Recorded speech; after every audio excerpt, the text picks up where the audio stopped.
for me, the funnest part is to introduce one of my colleagues, Joyce Liao. She is a clinician, investigator, and scientist. She did her undergraduate training at Harvard. She then moved west to UC San Francisco, where she did her formative training and got a degree in neuro-ophthalmology. We were fortunate enough to recruit her here to Stanford shortly after that. Here at Stanford, she's the director of the Neuro-Ophthalmology Service and co-director of the Vision Research Training Program and vice chair of the Department of Ophthalmology. With all of those roles, I don't know how she spends all the time working with you to do the exams and talk to you about her findings.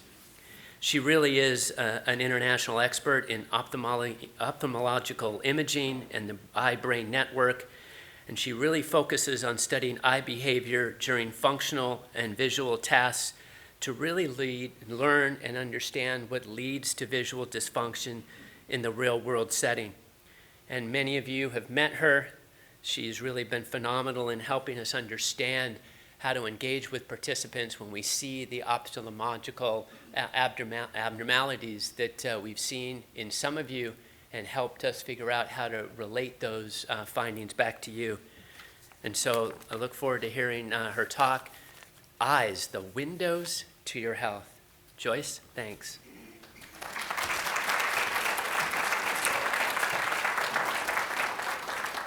So much. That was an amazing introduction. Thank you guys for being here. It's such a pleasure to be here to give you some information about the eye and the brain and how they're connected. So I would like to invite all of you to interrupt me and ask questions. And so if I'm not paying attention, just literally jump up and down. It would be great to be able to tell you exactly what you want to know, not just what I think you should know. So I don't have any financial disclosures. And I want to start by telling something that maybe you all know, but not all doctors know. So people who have difficulty with vision, they usually complain of pretty vague symptoms. You may say, my vision is blurry. Or more likely, you'll say, I used to be able to read, but now I can't. Or I need to get reading glasses. Or I used to be able to drive and see the street signs, but now I can't. So it's really all about symptoms where you're talking about things you could no longer do. And your doctors may not understand that because what happens is they're thinking about, okay, what is causing this problem? And they have to go from a relatively non-specific symptom like blurry vision to this is your diagnosis, this is what you need to do. So by the end of today's lecture, you'll know what we do for evaluation, and you'll understand why the eye is really a window to your health, because we have some of the best toys in terms of being able to measure your vision. So this is an example of what vision is like. So it's a picture of Stanford Oval. When you fixate on something, you're putting your eyes right on the target of interest. So for example, if I were to overlay a cross, so the center of the cross is the center of your vision. And there's also a blind spot. In case you haven't discovered it, you all have a blind spot. That's where the optic nerve comes out of the eyeball. And so we all have a blind spot that we conveniently ignore. So if I'm looking at the Memorial Church, I'm basically lining up the most sensitive part of my eye, pointing it straight toward that target. And let's say I want to look around because it's a beautiful day. There are a lot of things to look at. I make a quick eye movement called saccades. And so I'm looking at a different part of the scenery. And again, so you do this literally thousands of times a day. And this is how you see the world. So you point the eyes, which is basically a camera that captures that image. And that information is sent to the brain for processing. So let me illustrate this with a video. So this is one of my favorite paintings called Las Meninas. by Velasquez. And the scan path that you're seeing is basically how someone might be admiring this picture. This is actually me looking at this painting. So the circles are where I'm fixating. And the bigger the circle, the longer I spent looking at it. And the lines are basically my eye movements. So now you could see that I start in the center, looking at the princess, and then I look around, I kind of admire things with the edge, I look at the painter, and then finally I look at the dog on the lower right-hand corner. And so you do this thousands of times a day. Basically, you point your camera, that's your eye, at the thing that you're interested in, and then you look again, and you look all over and you fill in. This is how you're able to appreciate the world. So let me show you the result of this pattern of vision behavior. This is a heat map, an attention heat map. So wherever there's no heat map, there's no color, that means I literally did not see it.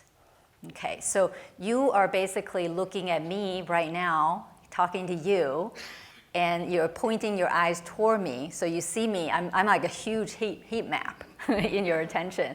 But keep that in mind. When you look at things as you're driving, as you're reading, as you're living your life, whatever that you didn't look at, actually you never saw. And so this is why we have sort of the literal blind spot, which is where the optic nerve comes out, and there's also the blind spot that we all have, which is sometimes we don't get to see everything that's around us. So let me show you another example of this kind of scan path. So this is reading. This is one of my favorite passages. So reading, just like admiring a painting, what you do is you put your circles, meaning that's where you're looking at, on, for example, longer important words, because you want to know what you're reading.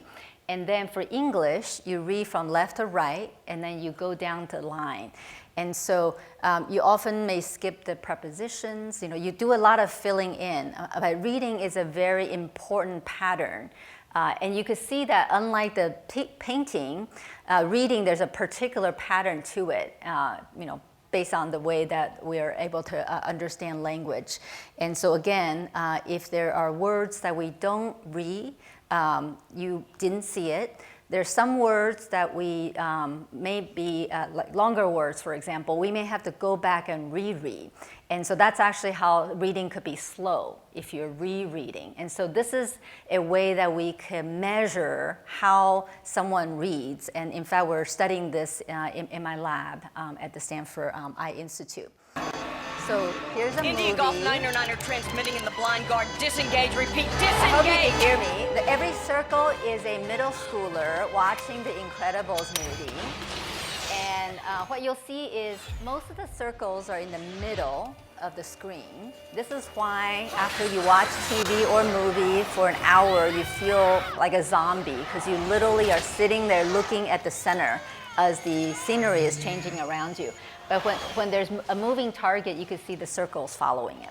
So basically, we use our eyes to move so that we can look at the things that we want to look at, and that's called foveation. So fovea is the most sensitive part of your vision inside the eye. You point that, literally your camera, high-resolution camera, at the area of your interest. You do it over and over again, thousands of times a day, and this is how you capture the information. This information, which is the ladybug that's in the picture, is then transmitted to the brain through the optic nerve. So that's kind of like your information highway. And then the brain actually tells you what you see. So you're not really seeing with your eyes. So basically, the brain then breaks it down into color, depth, motion, all aspects of vision. If any part of the three aspects of vision is affected, that's how you get blurry vision. That's how you suddenly couldn't read anymore when you used to be able to. So that involves controlling your eye movement. That involves being able to actually interpret what you see. So that's the fancy way of saying the visual pathway. The retina goes to another part of the brain called the geniculate, goes to the cortex. And then measures being taken concurrently, or are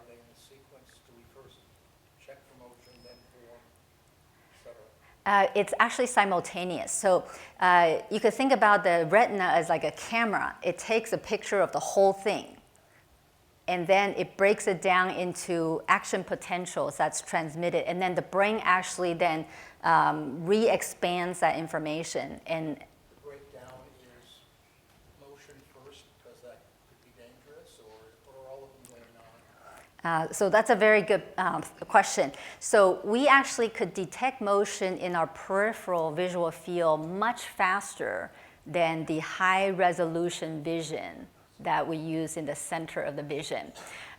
So these are the rods, the photoreceptors. Those signal are actually faster.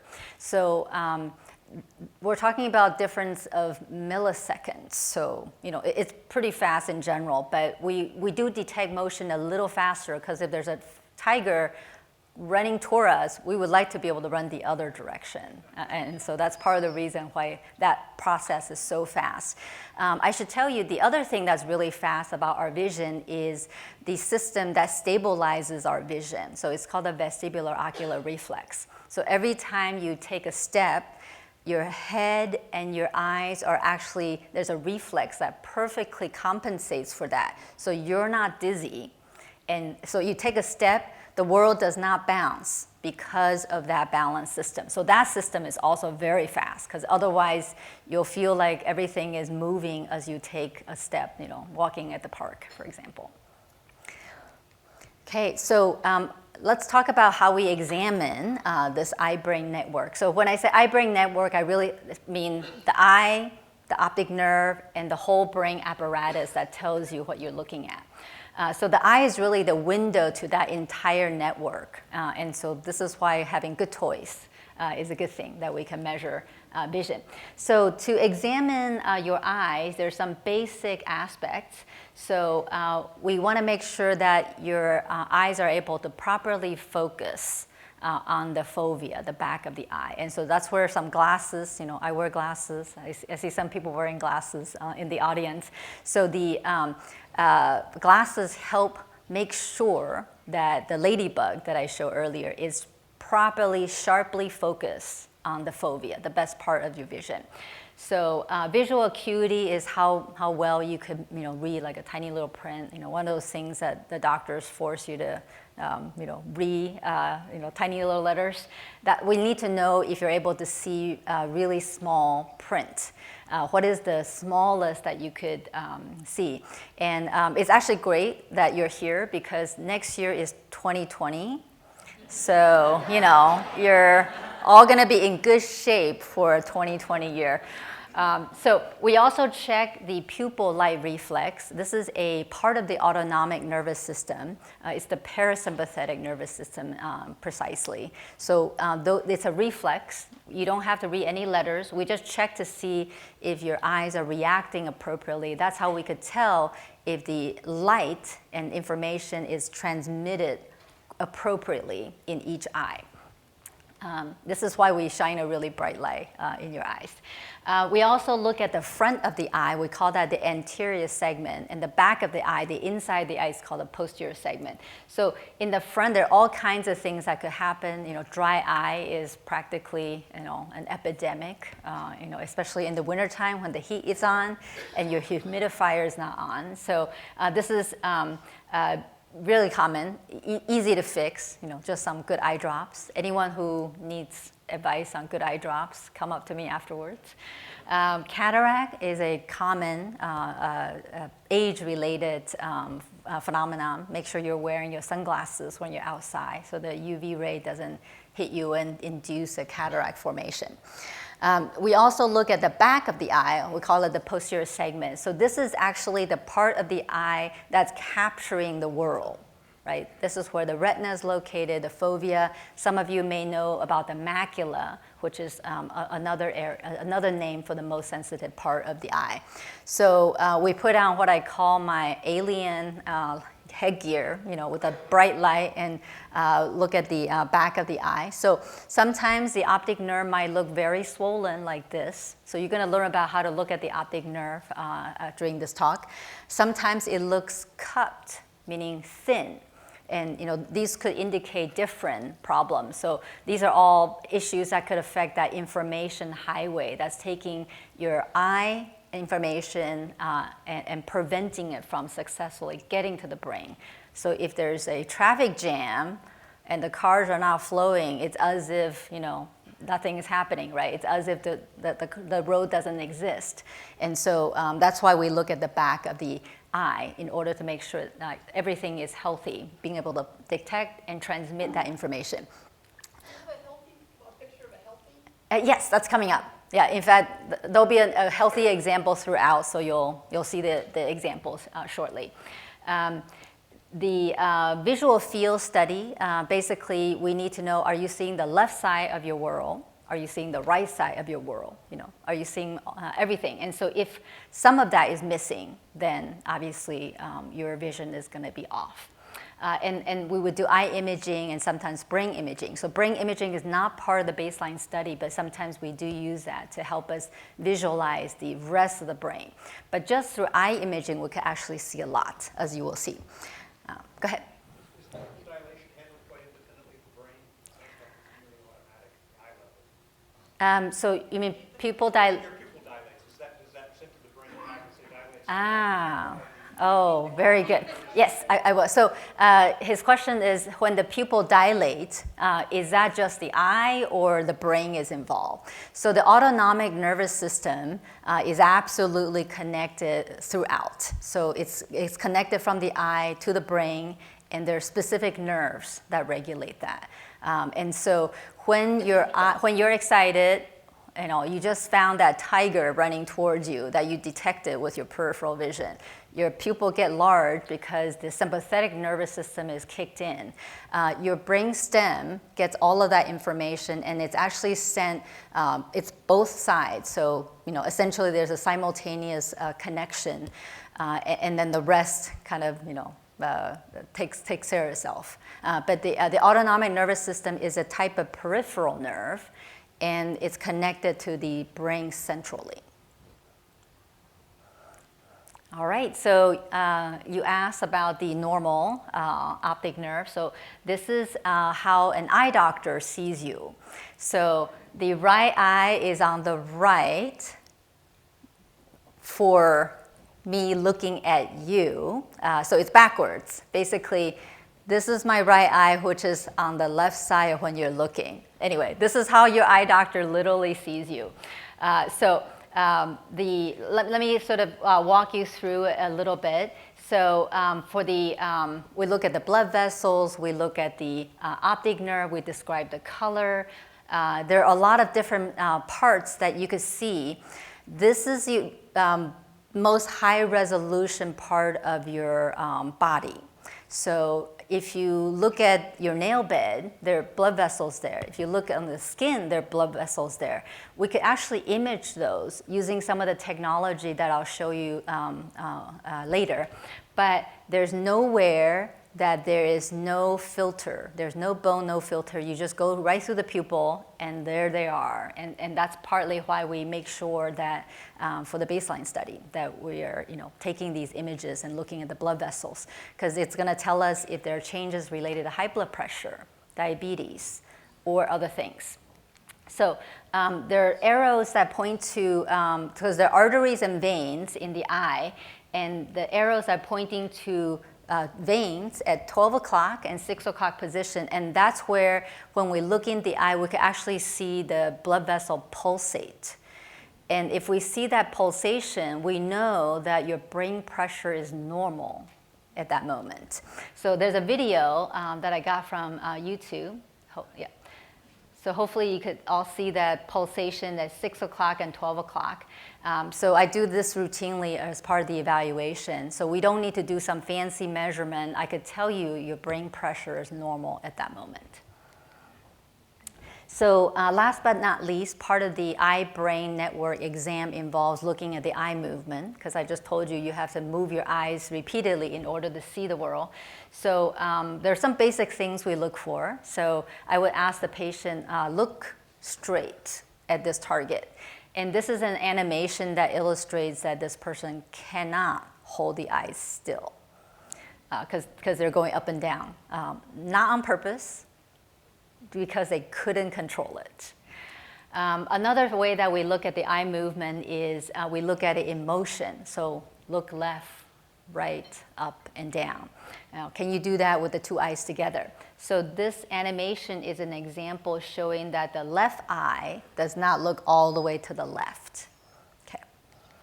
And we could elicit the eye movement using a fancy drum. It's always really exciting. It looks like I'm about to beat out somebody. It's a giant drum with stripes on it.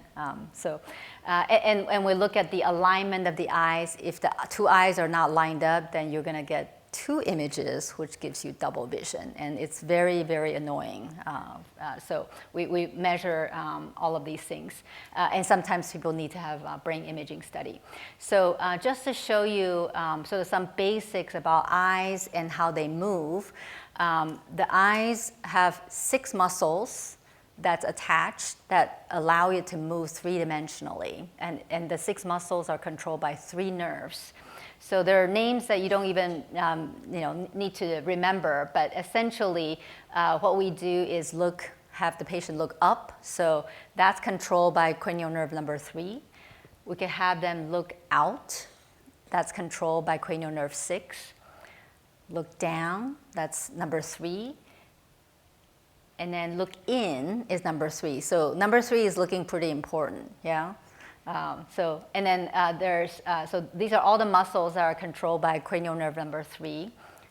Only one muscle is controlled by cranial nerve number 4, and then one muscle is controlled by cranial nerve 6. So that's how we get 3 nerves, 6 muscles, 2 eyes. And so a lot of things could go wrong with eye movement when you just have these variabilities. This is what your eyes look like when we visualize it from the bird's eye view from above. So the eye muscles are colored. The blue one is a eye muscle with a particularly unusual trajectory. And so essentially, this is how your eyes move in 3 dimensions by having a pulley of these muscles moving around. Okay, so, and then of course the brain. The brain is important to control the eye movement. So essentially putting it all together, you see with your entire brain. Your eyes are capturing the information through the pupil, which is controlled by the autonomic nervous system. The inside, the information is sent through the optic nerve to the brain, and you do this rapidly. Every several 100, 200 milliseconds, you move your eyes to look around. So all of that control requires practically the whole brain, because the network goes everywhere. And then you use your whole brain to actually understand what you see. And so when I say the eye is the window to the brain, you're going to see that in the next slides. Any questions? Okay, so I'm going to show you some examples of things that may happen to the front of the eye or the back of the eye. So we're going to start with the front. Patients who may be having dry eye, this is a very common issue. The eyes are not always that red, but I have to pick like a pretty dramatic example just so you could see that. So if there's a patient who has a decreased blink, for example, due to Parkinson's disease, or because that nerve that allows you to blink the eye isn't working, you're going to have severe dry eye. And so the eyes could look red, irritated, it could be tearing. You could also have other exam findings. So this is a right eye, and then we shine a bright light on it to take a picture. And then I'm going to magnify that green portion. So you probably can see there's some patchy areas of pigmentation on the iris. That's normal. So as an eye doctor, I get the pleasure of seeing all the beautiful eyes, they come in different color, the pigments of different pattern, and the way they react. Everybody is different, and so this is one of the really unique parts about you. So when you blow this up, so you can see that patch that corresponds to the patch in the green window. What you'll see is there is a single tiny raised area called a Lisch nodule.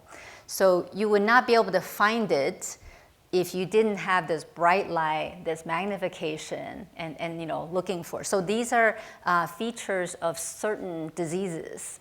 And so through eye exam, bright light, magnification, you could actually see all of these things. So another thing that you could see, so here's just example of more Lisch nodules in a light color iris, so you could see the brown pigmented raised area a little bit better. Cataract, so again, we shine a bright light to look through, and the pupil is the black part, and the iris is the sort of pretty color like golden blue part. So when you look through that, that's where the lens of your eye is located. It helps you focus what you see in the world. And so if there are people who have cataract, everything they see is going through that fog of the cataract, and that's why their vision isn't good. So these are all relatively common examples of things that you could see in the front of the eye. So in the back of the eye, question? Different. So floater is actually in the vitreous jelly. It's in the back of the eye. And I have floaters too. It's not trivial to get rid of them. All right, so the floaters, they're actually not the easiest to image. We get to see them when we look in the back of your eyes, but taking a picture of it is not as easy. Yeah, they move a lot. Yeah. Okay, so I'm going to show you an example of something that's not quite right with the optic nerve. And so the normal is the upper right-hand corner. And you can see there's, it looks like a circle, like a donut or ring. So the optic nerve is 1.2 million axons, so 1.2 million of your own fiber optic cable converging, and the circle is literally just fibers going in and then coming out of the eyeball. So you're looking right at the beginning of the optic nerve, and that's why it looks like a circle. So you no longer see that nice circle. So in the right eye, which is on the left side of the screen, you see that the whole thing looks like a little mountain on top because the optic nerve is swollen. So in this case, it's because the brain pressure is elevated. So when the brain pressure is elevated, it puts pressure behind the eye, and so everything swells up inside the eye as a result. So the right eye is more swollen than the left eye, which is often the case. So they're asymmetric. So when we look in there, and this has happened to me, basically patient who just comes in says, I have blurry vision. And that's literally the only symptom they have. And you look in the back and sometimes you find these types of things. And then obviously we have to do something about that. So the eye exam, even when you have what seemingly a relatively benign, sounding non-specific symptom is very important. So I forgot I put some labels there. So, swelling of the optic nerve, little areas of hemorrhages. The narrow blood vessel means there's been some ischemia, meaning the blood supply going to the optic nerve has been diminished if the blood vessels are narrow. And the veins are congested because they have no place to flow, and so they're tight. So here is another example. So it doesn't look as, emergency, my God, that nerve is swollen, right? But here's another example of a nerve that is also concerning. So the right eye is on the left, and what you see is that it's more subtle. The blood vessels are narrowed and wavy, and only the arteries are narrow and wavy. And this is an example of a patient with diabetic retinopathy. So the diabetes causes a blood vessel abnormality that then leads to future vision loss. And so we sometimes look at pictures like this, and I think all of you have had pictures like this. Those blood vessels, meaning blood vessels that look a little bit tortuous and narrow, it may be the only sign that there has been blood pressure that's not well controlled or diabetes that's not diagnosed. Yes? I thought in diabetic retinopathy problems, I thought blood vessels start leaking. So yes, good question. So in diabetic retinopathy, the blood vessels start leaking. So it depends on different stages. So they're just like many things, there are different stages of severity of diabetic retinopathy. So initially, the blood vessels could just look narrow and tortuous. But as they get more severe, especially in patients whose blood sugar is not well controlled, you could actually develop little aneurysms.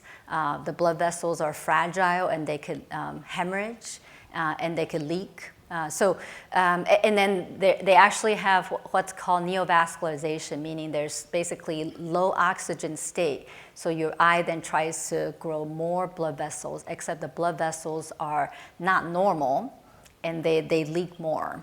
So it's kind of a cycle of, vicious cycle of badness. And so it's important for diabetics to have at least an annual eye check, precisely for that reason, to prevent them from getting to that stage where they're bleeding or leaking. Because it's kind of like if you have a flood in your house with a wooden floor, that wooden floor is never going to be perfectly normal, after having an event. And so it's all about prevention.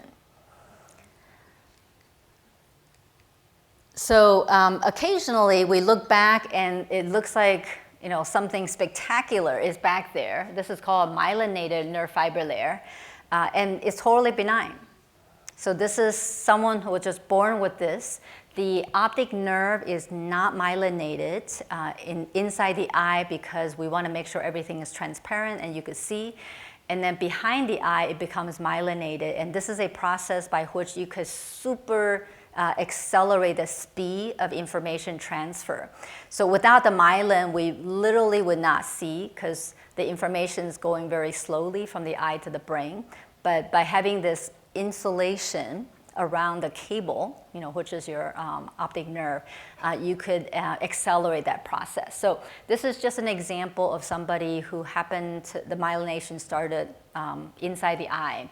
And so even though it looks spectacular, like something big must be happening, it's actually just what we call, it's something that people were born with.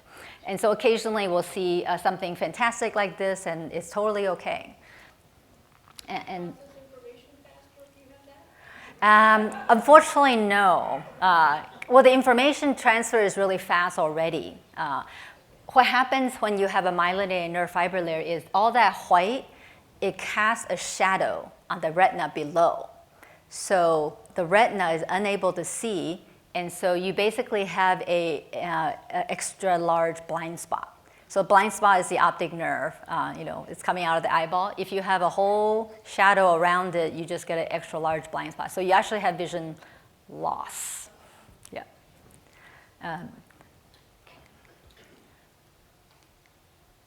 Okay, so here is another example of optic nerve problem.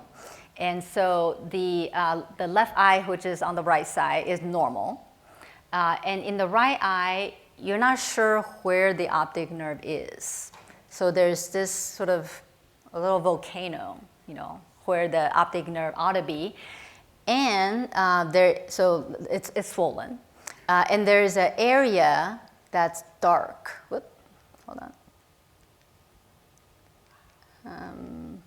Trying to go back. Okay. All right. So that pigmented area is actually a type of tumor. It's a pigmented tumor called melanocytoma, and it happens to be right where the optic nerve is. And so it's basically blocking the flow of information, and it's swollen. So this will be a case where, if there's something that could be done, we would. So you basically, you never know when you look in the back of the eye what you might find. And so this is why the front of the eye is an incredibly sensitive test for picking up things that are related to your health. and the back of the eye as well, especially because we could see the blood vessels so well. So you're going to see even more fantastic blood vessel pictures in a moment. The eye imaging that you've all had include color photos of the back of your eyes, as well as something called optical coherence tomography. So this is a new technology that basically uses light like ultrasound and look at that interference pattern. And we're able to look at the eye, which is part of the brain, at micron resolution. So this is 10 to the minus 6 meters. So just put in perspective, the MRI scan, so the best MRI scan machine at Stanford is only able to resolve in millimeter resolution. So the eyes are over 100 times higher resolution. And so this is why it's fantastic. Like I said, we have some of the best toys. So for example, to look at the optic nerve, we would scan through the optic nerve like the line there, and you could see all the different images on the side there. And we could basically calculate a thickness and a variety of different measurements. So you might get a report. This is an example of somebody who has macular degeneration. And so the red arrows are pointing to these outer retinal drusens that we could see. They also show up on the color photos, by the way. And this is one of the common findings in baseline study. Here's an example that's also common in baseline study. It's called epiretinal membrane. So there's just this sliver of a brightness for the right eye, and it doesn't really interfere with vision when it just looks like that, but it's one of the most common incidental findings in baseline study. So I don't know if you know this, but I'm proud to say that the eye part of the study has the most incidental finding of the entire study. And so, thanks to the instruments that we are able to use to measure. Yes? Can you explain a little bit more about drusens, what causes them, and what would lead to degeneration or not necessarily? Yeah, good question. So the question was, can I explain what drusens are and where they come from? Do they lead to vision loss, degeneration? So there's a whole book that could be written about that question. So good question. The short version is that the drusens are essentially a mix of proteins that couldn't be removed. So the photoreceptors have specialized areas called outer segment. That's literally where you capture the information, the visual information. Remember the camera that I said? Well, there are tiny little cameras within the eye that's capturing that information. So that process is defective in macular degeneration because the support cells, that takes a lot of energy to do that process. So the support cells, called retinal pigment epithelium, are unable to support that function. You can imagine this is an incredibly precise and energy demanding process. So when that process breaks down even by a little bit, you basically end up having these protein aggregates that you can't remove, and that builds up over time. There are actually different types of drusens, but in short, some people just have drusens and it doesn't impact the vision. But for other people, you could get a relatively larger drusen. Let me go back in a sec. So in the right eye, one of the arrows is pointing to one of the larger drusens, and it's right under, let me see if I could do this. Yeah, so this one. And it's right under this dip right here. You see that dip? So that dip is your fovea. That's the most sensitive part of the vision. Blood vessel, everything gets out of the way so that the information hits right into the photoreceptor. So it's right underneath it. So it's possible it'll distort things a little bit, or there might be a tiny little area where you just don't see that well.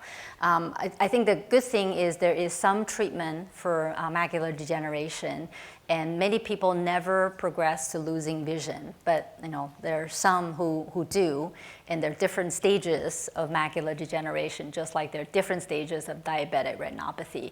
And so it's just important to see a eye doctor and make sure that someone is being tracked, the eyes. And you could see how precise these imaging can be, so that you could really literally count the drusens and track them. Yes? Slightly off topic, but where does the word drusen? Ah, yes, it's a German word. Yeah, it's a German word, and I don't think I could pronounce the original German word, but that's where it came from. And there are different types. There's macular drusen, there's optic nerve drusen. Basically, I think back in the day, these physicians, scientists are not that creative. It's kind of like calling something a thing. That's what it is. Except they use German and they call it drusen. Yeah. Okay, so when we develop vision loss, so this is an example of someone who had a stroke and is missing left half of the vision. So the stroke is on the right side of the brain, is missing left half the vision. You actually get changes in the eye as a result of something happening in the brain, because the eye and the brain are connected. So there's long distance degeneration that occurs. And so this is an example of a report, the type that you all had as part of the baseline study, that shows that there is thinning that matches the area of vision loss. And so this could occur over time, depending on the location of the stroke or the tumor or something else. It could occur within 1 to 2 months if it's near the front of this eye-brain network, or it could take a year or 2 if it's all the way in the back, in the vision part of the brain. So the eye is literally seeing changes in the brain, and it's only possible because of the high-resolution imaging that's available now.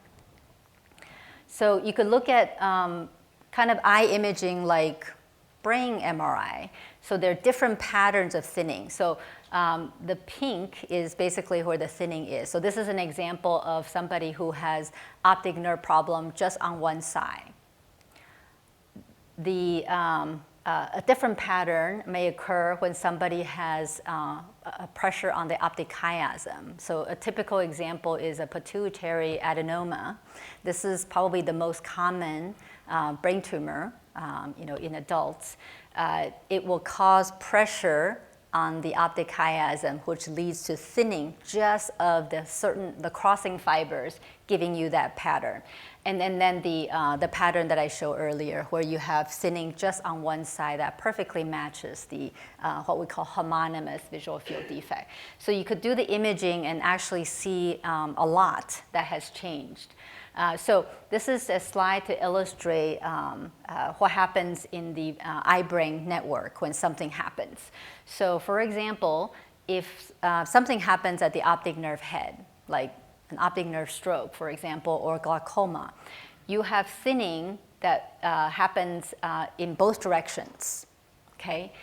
And if you have, let's say, a stroke in the back of the head, you could have thinning going backwards, all the way from the back of the head to the front of the eyes. And we can measure that using the eye imaging that you all had. So in brain MRI, this is the best way to look at the brain itself. And then the eye imaging, which is even higher resolution, we can measure changes in the entire pathway. So the new thing is what's called OCT angiography. So similar technology as the one that I showed you, called optical coherence tomography, except they now can image blood vessels. And they do this by basically tagging where the red blood cells were, and then they recreate the image of the blood vessel by tracking where the cells were. And so we can now do this routinely in the eye clinic. So this is not part of the baseline study because we didn't have access to this machine at the time when the study was designed, but now we do that routinely. So here's an example of basically what I call last century's technology versus this century's technology, or I would say maybe the last few years. So there's a color photo of the right and left optic nerve on top, and you see the blood vessels, the big ones. But then the same eye taken with the OCT angiography, you could see everything. So every white line there is a blood vessel that we didn't previously see. So it's actually pretty amazing. You would not be able to do this in the same resolution anywhere else in your body because there's always a barrier, skin, bone, something. So this is how the scan is done. Basically, this is an image that's scanning through the most sensitive part of your eye, called the macula. And basically, they can recreate the pictures in 3D. So there are multiple layers of the blood vessels within the eye. I used to call it a peanut butter jelly sandwich because, it's blood vessel, which is bread, and then the retina, which is the peanut butter jelly, and then another layer of blood vessel, which is the other part of the bread. And then it turns out that it's actually more like a club sandwich. There are multiple layers of blood vessels with multiple things in between. So amazing things that we could rapidly measure. So basically, you would put your head into a machine like all eye instruments, and within about 10 minutes, you would have all of this measured. So here's an example. So this is sort of the future of eye imaging that we're not doing for baseline, but I would have loved to. So phase 2, I guess. So this is a man with type 2 diabetes. So remember I showed you before, there were questions about the blood vessels. So it looked kind of subtle, right? You have some of the blood vessels are a little wavy. Well, here we could see all of them, and we could quantify the density of the blood vessels.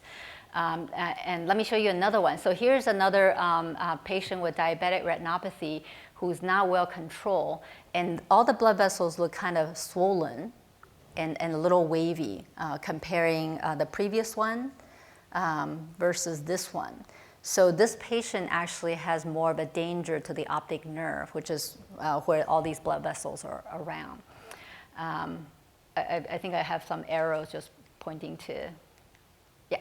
And then this is a nearby area, so called the macula. That's the center of your vision. So the hole in the middle is your fovea. Remember I said everything gets out of the way, so you have the best vision possible. The blood vessels actually distort vision. So there's no blood vessel right in the center of your vision.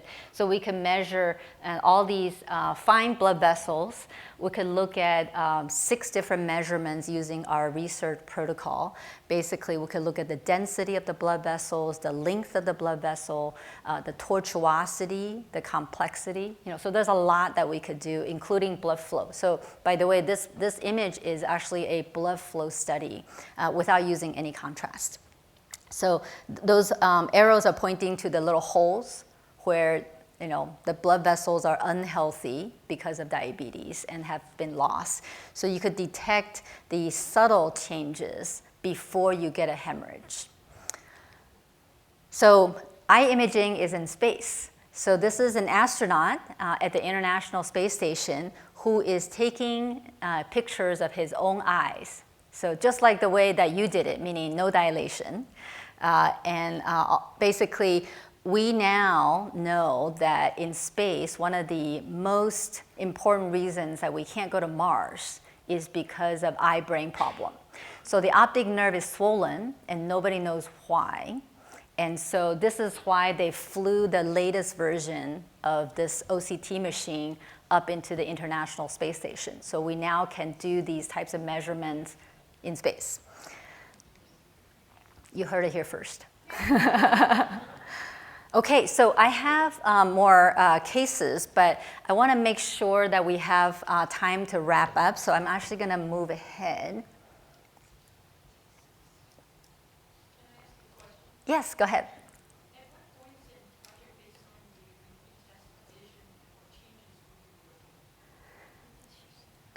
Good question. At what point in Project Baseline will we be checking vision? So I fought for this pretty hard because I think vision should be checked every year. But basically, we have to optimize a variety of measurements because there's you're essentially measure extensively. So they had to keep some things under control. So it's every other year. So year 1, 3, and 5. So it depends on, so we measure everything. every time we do the measurements. And so for every person, it might be different. So for example, I put in a proposal to try to look at the eye, the color photo, and the optical coherence tomography, OCT photos, and compare that with the state of having high blood pressure, diabetes, what we call metabolic syndrome. So we could look at the different measurements depending on the subjects. So for example, if there's somebody with macular degeneration, we could potentially look at the volume scan, looking at the changes in the texture because of the drusens over time. But of course, not everybody has macular degeneration. So there may be a patient with diabetic retinopathy. So then in that case, we will look at the blood vessels and what changes, with the blood vessel. You probably also noticed that you all had an auto refraction. So we're actually measuring your glasses prescription. There's not an optometrist to do the formal measurement, but there's a machine that does the automatic measurement. So we actually track quite a few things. So it kind of depends. The beauty of baseline and the comprehensive evaluation is that different doctors with different questions could then ask, well, what happened? Like, what is the incidence of macular degeneration, in a population of this size, with a particular ethnic background, and does it correlate with, some of the other measurements, sleep analysis, stool analysis. I don't know, some of you had like the pleasure of the tear analysis. That was special, right? Yeah, so basically it's a very complete collection of data in which then, people could ask different questions. So you had a question. Can the interpretation of these be automated, or is it all dependent on somebody looking at it? Good question. So the question is, can the interpretation be automated? So this is one of the hottest areas in research, and in fact, is one of Google Verily's, very important in terms of their priorities. So you've heard of artificial intelligence? Well, someone's trying to do that with eye imaging, and so right now there's FDA approval, so Food Drug Administration approval using AI to diagnose diabetic retinopathy. So that's the only thing that AI has been approved for eyes.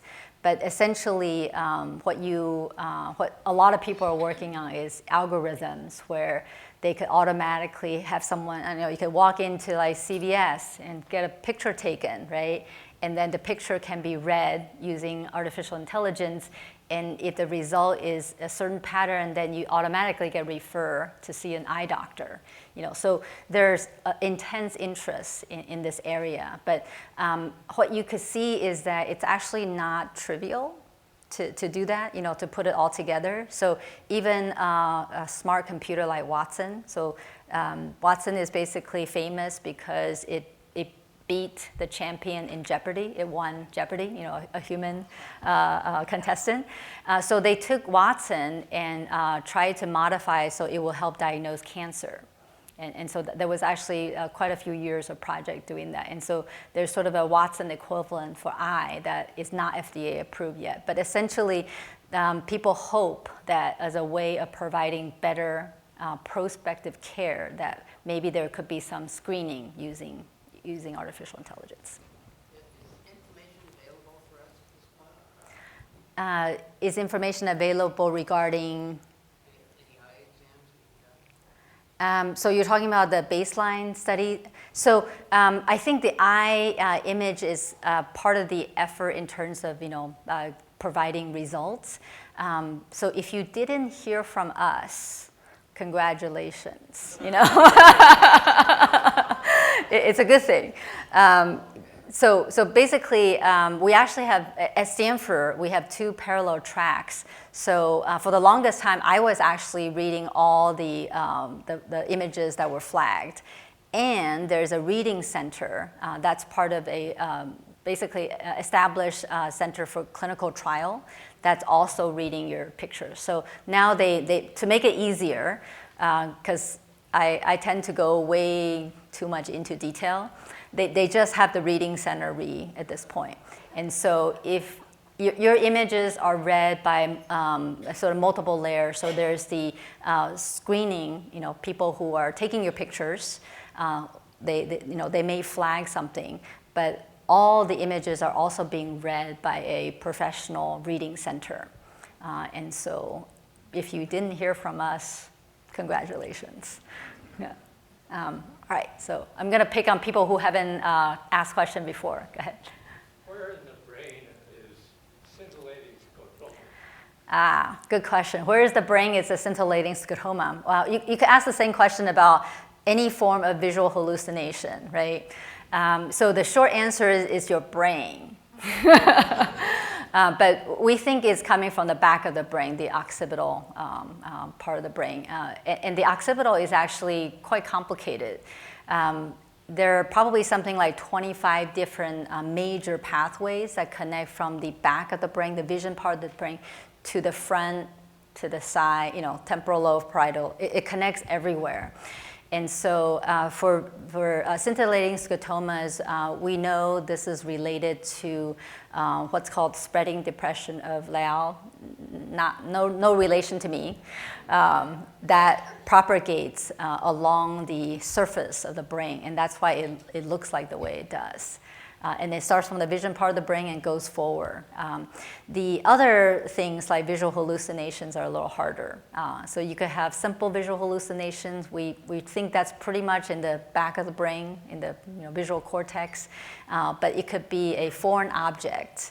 And we don't know exactly where that comes from because it's interesting. There's a condition called Charles Bonnet syndrome where patients with macular degeneration or cataract, so clearly an eye problem, right? Not the back of the brain, not the visual cortex.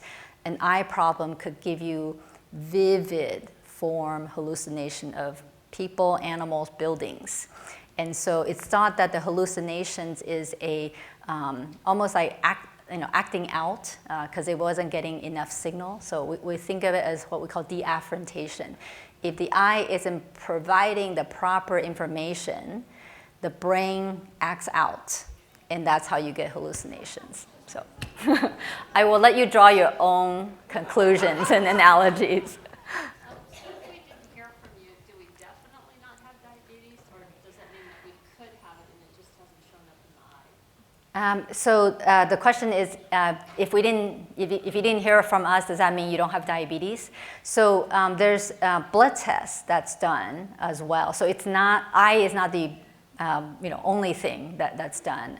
And so if the levels are elevated, if the glucose is elevated, for example, I think there's a threshold in which people are notified. I don't know what the cutoff is for glucose, but I'm pretty sure if it's bad enough to the level someone may have diabetes, you would have been told, but you didn't hear from me.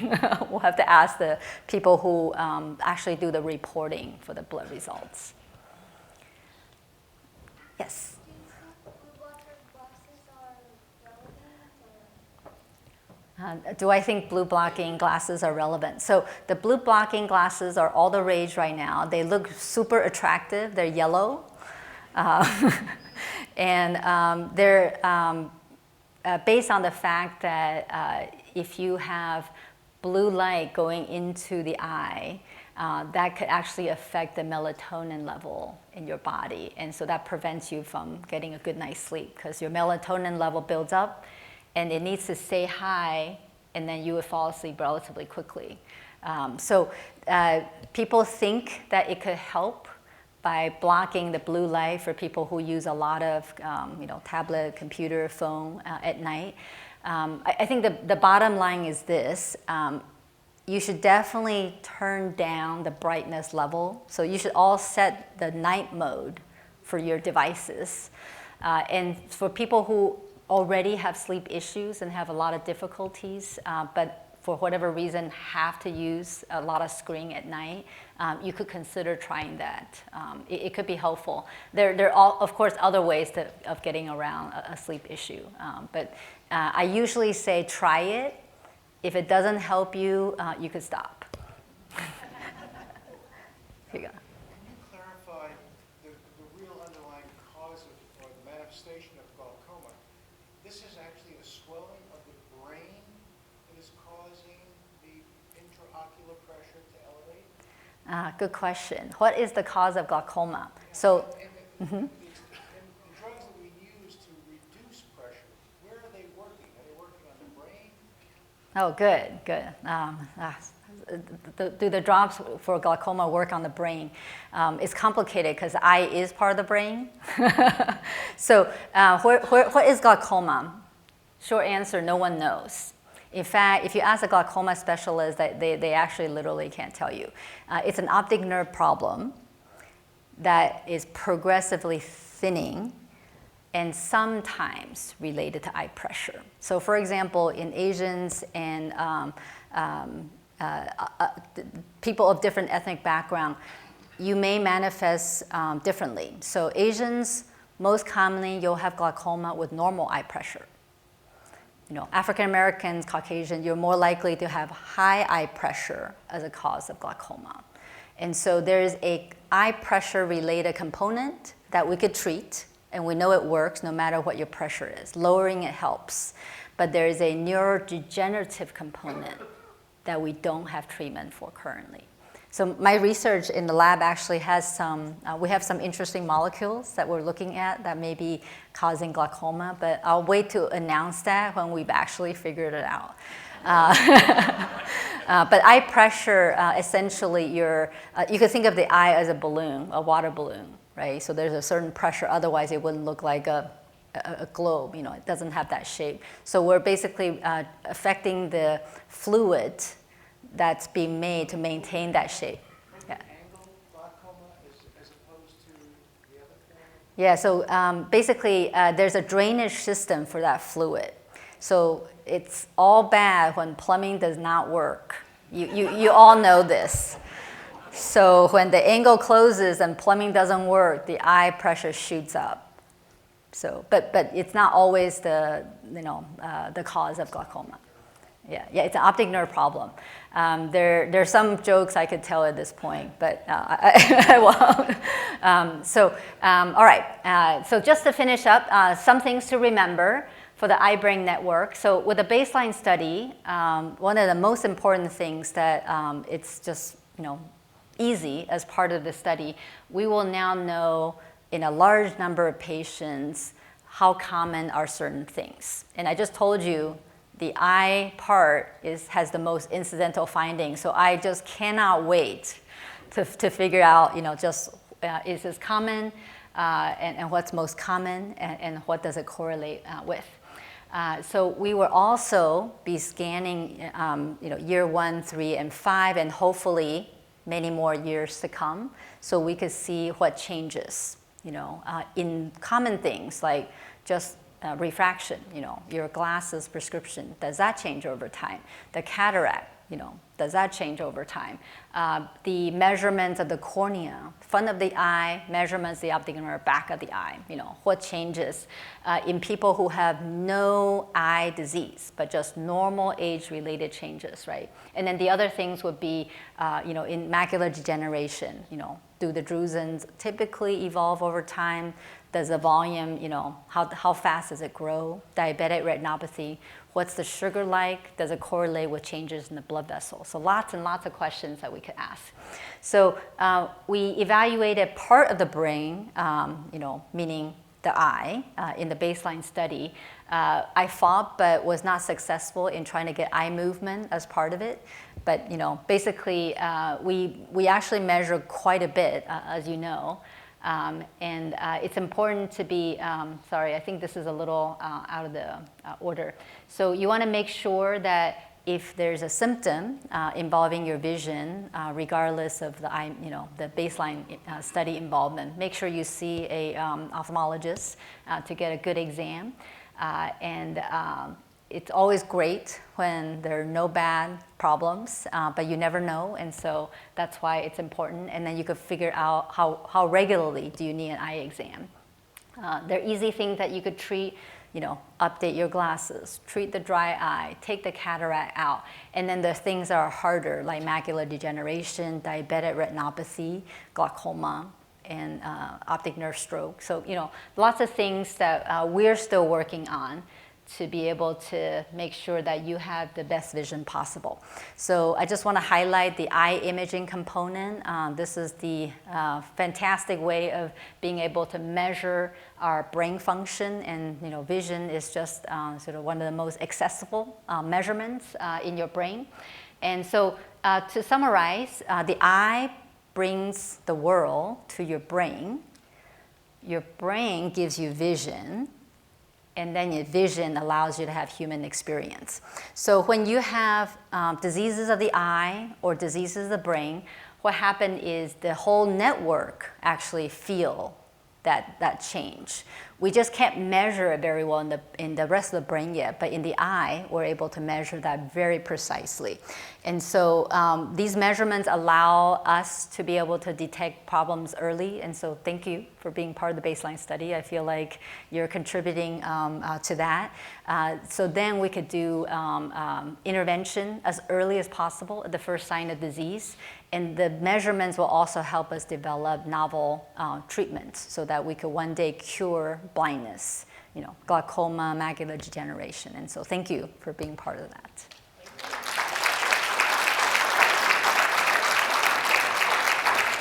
I'll leave you with one of my favorite paintings. Go ahead. Are there any findings from your studies, cross-functional teams in blood work or other studies about baseline? You said you had a lot of incidents, but could you find any correlation to blood work or other part of the project baseline that you could share?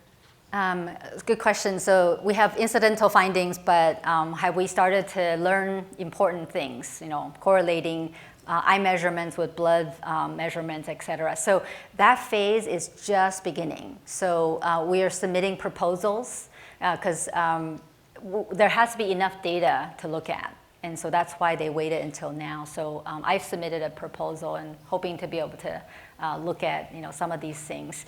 And once there's the possibility of looking at more things, my plan and other investigators for baseline is to submit more so we can start to look at this. Yeah, we can't wait. Questions? Yeah, any exercises you can do to slow down the aging of your eye, like moving your eye 100 times a day or something? The question is there exercise you could do to improve your health and possibly vision? So I get this question a lot. There are two parts. Number one, exercise in general is definitely good for aging. And I have a much more complicated answer than that, but just take my word for it. There's some aging molecules, two main ones. One goes up in aging and one goes down in aging. Exercises reverses those trends. So, and I'm not talking about eye exercises, I'm talking about exercises in general. So go exercise. Eye exercises are not necessary because you're already doing them. So it's like your heart is beating all the time. Your eyes are moving all the time, even when you're asleep. And so you don't need to do extra exercise. That being said, we are actually doing a special study with some augmented and virtual reality goggles where we wonder whether we could do quote-unquote exercise to help patients with double vision, people who have eye movement issues. So take-home message, do regular exercise. You don't need to worry about eye exercise because you're doing them already. One last question. Okay. Is motion sickness stimulated from the eyes? Question is motion sickness stimulated from the eye? So eye is a huge part of making sure you don't get motion sickness. So when you fixate, you're stabilizing the world on your brain, and that helps you from feeling dizzy. So some of you probably have done this. If you're driving on a windy road, you look outside, right? You don't look inside the car or try to read or look at your phone. You look outside, you look at the mountain, the stop sign, you look outside. So you're basically fixating and trying to override the issue that's giving you motion sickness and dizziness. That's coming from your vestibular system not being perfectly canceled out. So it's the head and eye motion that's not perfectly compensated. That's the vestibular ocular reflex that I mentioned. But you could use your vision to compensate. And so look out the window when you're in a moving car or other things that cause you to be dizzy. I'll stay behind for anyone who have questions. Thank you so much for coming.